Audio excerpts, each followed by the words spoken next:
সংস্কার পরিচর্যা আর নজরদারির অভাবে দখল হয়ে গেছে শেরপুর পৌর এলাকার পানি নিষ্কাশনে ব্যবহার করা বিভিন্ন খাল।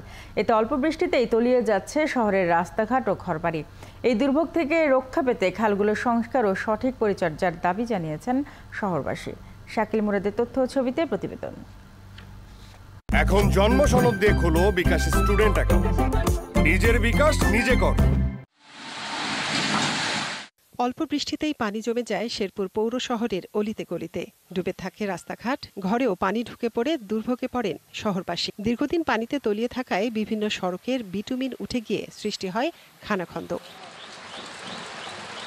পৌরবাসী বলছেন, চাপাতলি ও আমনকুড়া খাল দিয়ে শহরের বেশিরভাগ মহল্লার পানি নিষ্কাশন হওয়ার কথা, কিন্তু খালগুলো দখল হয়ে সরু নালায় পরিণত হয়েছে। এতে পানি সরতে না পারায় তৈরি হচ্ছে জলাবদ্ধতা।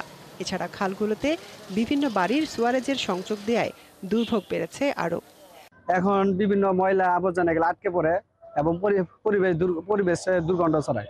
এই খালটা আগে অনেক বড় ছিল, প্রশস্ত ছিল, আর এখন দিন দিন ভরাট হয়ে খালের চিপা হয়ে গেছে। বিভিন্ন মেয়র সাহেবেরও বলা হয়েছে কাজ কাম করার জন্য, কাজ কাম করতেছে না। টাইপে গেছে চতুর্মূলা বাড়ি ঘর, ওইটা মানুষের পানি যাওয়া অসুবিধা। দখলের পাশাপাশি বিভিন্ন খাল ভরাট হয়ে যাওয়ায় ব্যাহত হচ্ছে স্বাভাবিক পানি প্রবাহ।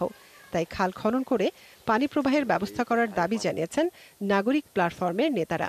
খাল উদ্ধার, সংস্কার এবং পানি নিষ্কাশনের সুব্যবস্থা করতে পারলে শহরের পানি সহজে বাইরে যেতে পারবে।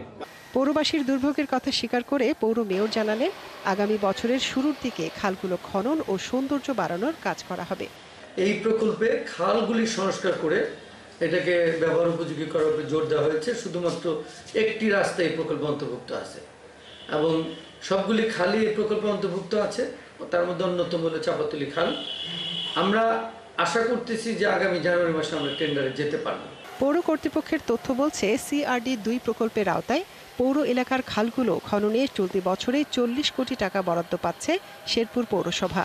সংস্কার কাজ শেষ হলে অন্তত 15টি মহল্লার মানুষ জলাবদ্ধতা থেকে মুক্তি পাবে। মনিরা কাজুরি, ৭১।